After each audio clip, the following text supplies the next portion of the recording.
Turkiyada shunaqa idishtoq sotadigan magazinni aylanamiz. Bu yerda uyingiz uchun kerakli hamma narsani topishingiz mumkin. Bu yerdagi narsalar brendlar narsalarga qaraganda arzonroq bo'ladi. Albatta siz English Home Madame Coco'ni eshitgandirsiz, lekin bularning kачествоsi ulachalik bo'la olmaydi, lekin baribir bular ham ishlatsa bo'ladigan chiroyli mahsulotlar. Turkiyadan olib sotishayotgan ko'p narsalarni ham shu yerda ko'rsangiz bo'ladi. Masalan, bu mahsulotlarning sifati juda ham yaxshi. Ajar markasiniki. Ushiydigan sopuni chiqariladigan qozonlargacha bor.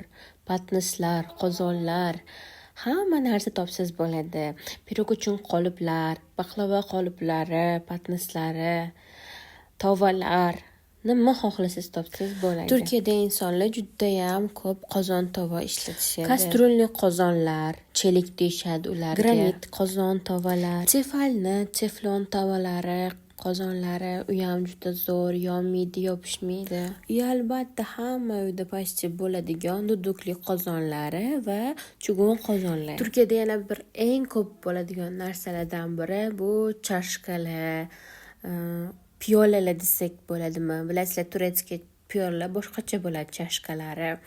Suv uchun stakanlar, bokallar, ana xilma-xil juda ham ko'p bo'ladi. Ana hamma uyda ikki kishi, masalan biz ikki kishi yashaymiz, lekin uyda 10 kishi ketadigan chashka, stakanlar bor desam bo'ladi. Buni sabablaridan bittasi Посудомойкаga yuvib, to'ldirib, uni посудомойкani to'lib ishlatguningizgacha chashka qolmaydi, ila qoshuv qolmaydi. Bu narsalar qolmasligi mumkin. Shuning uchun hammasini ko'pgina olib ishlatishadi.